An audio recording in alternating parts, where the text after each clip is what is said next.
Alors, pour réaliser ce point lancé avec rembourrage, qui peut être très utile pour réaliser des fleurs, notamment par exemple les clochettes du muguet.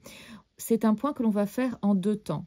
Donc, pour cela, je prends déjà 4 brins rotor du Nord pour faire donc le rembourrage.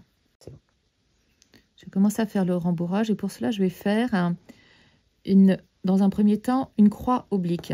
Donc, je vais partir d'une des extrémités de ma clochette, voilà, en bas à gauche. Je vais aller jusque là.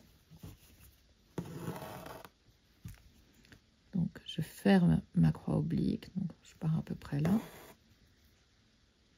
Et je vais dans le bord inférieur droit, cette fois-ci.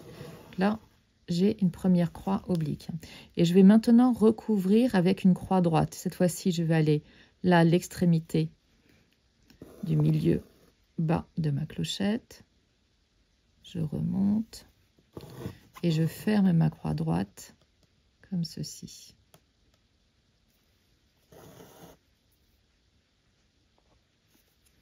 Donc ça, avec ces deux, une grande croix oblique et une croix droite, j'ai constitué mon bourrage.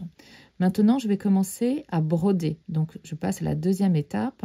Et pour cela, je vais me mettre au milieu, ici. Pour commencer, donc, et je vais broder avec des points lancés. Et donc, je vais broder de la façon suivante. Alors, je vais faire d'abord le côté droit, c'est-à-dire que je me mets ici, vraiment à l'aplomb. Et je viens recouvrir, donc je dépasse d'à peine 1 mm mon bourrage, ici. Voilà. Et je vais donc avec des petits points juste à côté. Voilà, donc là, je décroît légèrement la longueur de mon point lancé pour suivre la forme de ma clochette. Et la même chose en haut. Et donc, mes grands points lancés viennent se mettre à la sur le bourrage que j'ai effectué dans un premier temps. Voilà, donc j'ai des points qui commencent à décroître, notamment en haut, pour suivre la courbe de ma clochette. Et puis là, devenir un petit peu plus grand. Voilà, et je progresse ainsi de façon à couvrir complètement mes points de bourrage.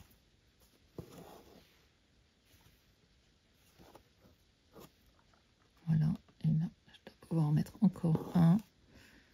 Alors, quand on est comme ça, dans les arrondis, je pense que je vais m'arrêter là. Ça ne sert à rien de faire un point supplémentaire, ça fausserait le dessin de ma clochette. Et ensuite, une fois que ma partie droite est faite, je me remets cette fois-ci à gauche de mon premier point et je vais faire le même travail.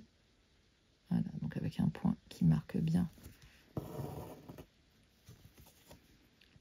qui respecte le suivi de la courbe et donc qui va passer au-dessus de tous mes petits points de rembourrage de la façon suivante. Voilà, et donc là, je peux encore en faire un.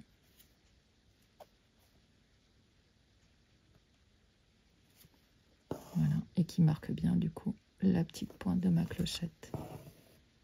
Voilà, et là j'ai ma clochette qui est dessinée, mais qui a donc ce petit aspect en volume du fait du rembourrage qu'on a effectué dans un premier temps.